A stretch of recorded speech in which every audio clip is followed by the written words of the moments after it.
that is a great art of work. And in literature, you evaluate content and form.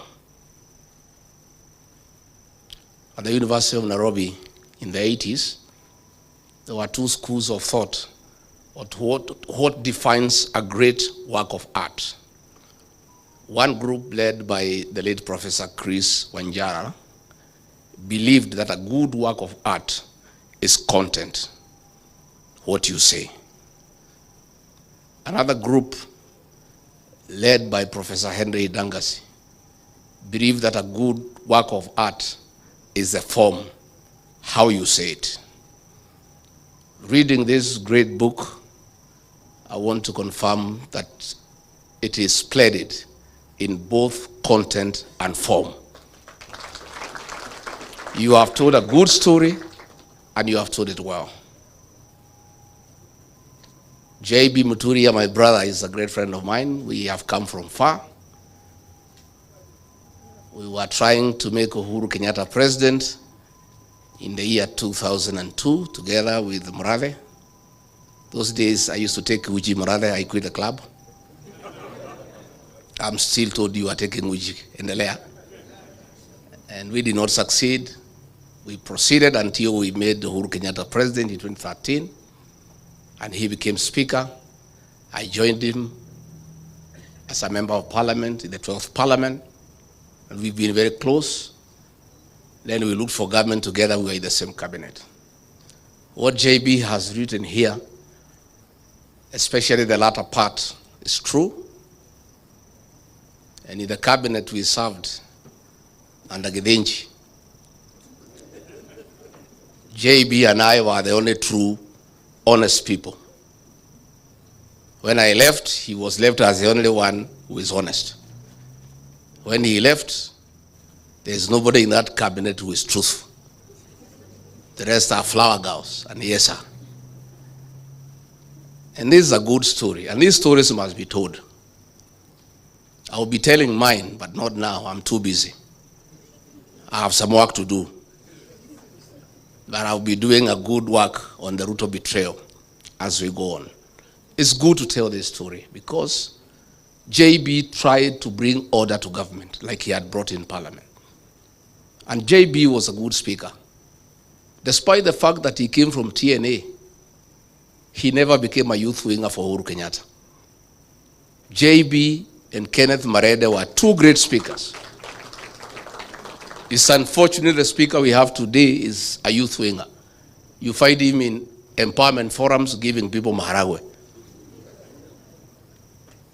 And for that, JB, we salute you. You created order in parliament. You tried to create order in government and you got in trouble, like myself. That's why we are out with you in the trenches. Because you tried to create order. Let me confirm to the people of Kenya that J.B. Muturi, as Attorney General, saved this country billions of shillings by refusing to sign shady deals that were laced with conflict of interest and state capture. I remember when one day he was in Dubai and William Ruto called me very annoyed and very angry and full of abuse, abusing J.B. Muturi in all manner of abuses. Wewe Regiji, tafuta hiyo mtu yako ya bere, hiyo mjinga. Bure kabisa hiyo mtu. Hii sanamu mlitoa wapi mliletea mimi as Attorney General? Tell him, nitafuta yeye kazi. I'm telling him to do things he cannot do. Tafuta yeye, si mtu ya kabila yako. Huyu Ruto anasema hataki ukabila. Tafuta yeye and tell him to sign those things. Hey, I called JB. Hey, AG, where? Boss is burning. He is all over. Kwani umefanya nini? What have you done, my brother? You are in trouble. He said I was coming. I'm at the airport, and the boss has called me. I met some business people there and signed a contract on the runway. And I've said I can't. I need to look at the document, give it to people at the chambers, interrogate, and advise government whether it's in order or not. I cannot sign. So I called the president. I said, no. Boss, what you're asking JB to do is wrong. He's on transit, and he's being given documents by people he doesn't even know to put his signature as Attorney General that it is right. And he stood his ground. He was trying to call government to order. I remember one day we were in Naivasha for a conference for cabinet secretaries and principal secretaries. And William Ruto called me to his room again and abused me and my community because of JB Muturi. Hii mtu yako ya bere, buri. Ebu muite hapo mwambie hiyo vitu nimwambie afanye. And he should not tell me anything. I'm the president. I am not a lawyer, but I'm the president. What I want must be done in this country. Can you look for him and you get back here uniambie? So nikatafuta JB, nikaita yeye kwa room yangu. JB, again wewe, you have robbed my boss the wrong way. What's the problem? JB said he is asking me to sign a deal to buy land with the funds from the Settlement Trust Fund, SFT, for putting up an industrial park. This fund, by law, you can only buy land to settle squatters, to settle Kenyans who are landless. You cannot use it to buy land for any other purpose. I cannot do it as Attorney General. Please tell him I will not do it. So I went back to him, I said, it cannot be done. And he has explained to me, and I agree 100%. So when JB Muturi says we need to call the country to order, he has lived those words. And he was my soulmate in cabinet, because he was only the truthful person who is fearless. One day, when they are in cabinet committees, the president had tasked his tribesmen there in cabinet to keep him informed on the deliberations in cabinet committee by text. So if the direction a debate is taking is not going his way, especially in issues he is conflicted, he would send you a text and tell you how to take the conversation. So JB looked for me and we agreed what to do. Himself and myself, we will leave our phones away so Ruto cannot reach us.